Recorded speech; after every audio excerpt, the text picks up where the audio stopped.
Andriamanitra ny Israely nisy antsika rehetra izay maheno amin'izao rasy fotoana izao a.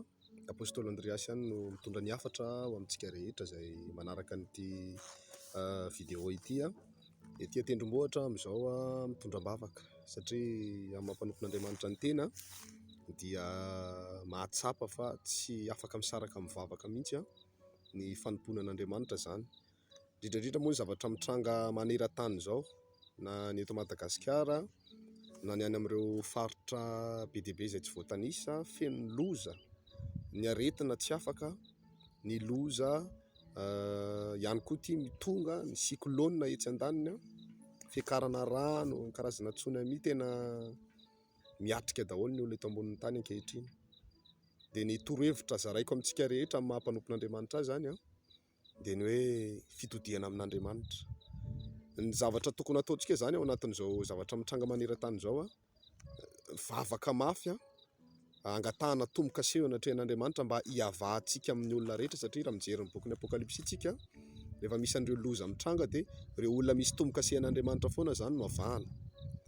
Isika rehetra ihany koa anefany a mila mandray fanapahan-kevitra mahafoy ny fahotana, satria tsy mety raha hoe sady mivavaka ianao no misy fahotana ihany fikirina, fa tsy maintsy afoinao ilay fahotana mba ahafahan'Andriamanitra manome anao an'izay tombo-kase izay.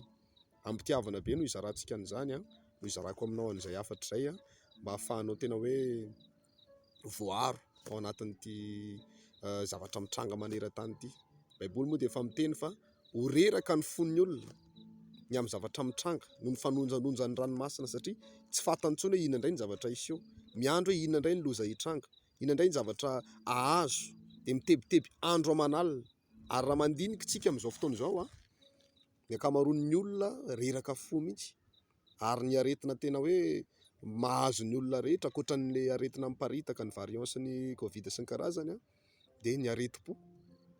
Anisan'ny tena mahazo ny olona ny areti-po amin'izao tsika miresaka izao. Eo ny ditran-jaza, eo ny fanitsakitsaham-bady, eo ny olona nindram-bola taminao dia tsy navery ny volanao, na nisy fatiantoka tampoka, ny trosan'ny banky tsy mety voaloha.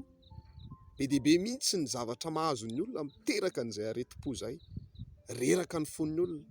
Ary mahita tsara angamba tsika fa rehefa reraka ny fontsika dia manomboka miakatra ny tension, midina ny tension, lasa marary, misy aretina miforona ho azy zany vokatr'ilay areti-po.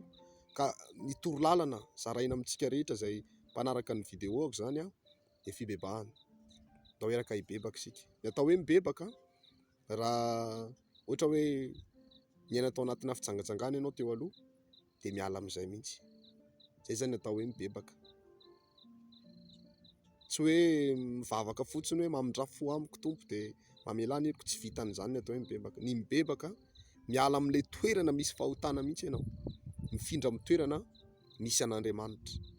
Izay ny atao hoe mibebaka, ka tsy fotoana filalaovana fahotana intsony zany izao a, fa tena hoe fotoana fihaonana amin'Andriamanitra.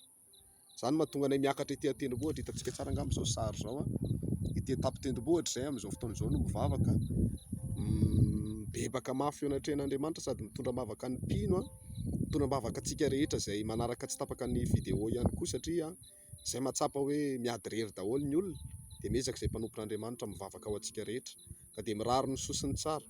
Manao ny tenako a, raha ohatra ianao ka mila fifandraisana manokana, misy laharana tarobia eo ambanin'ireo, dia afaka miantso ianao fa vonona hamaly anao ny tenako a, izany. Ny tompony hitahantsika rehetra mahereza daholo tompoko.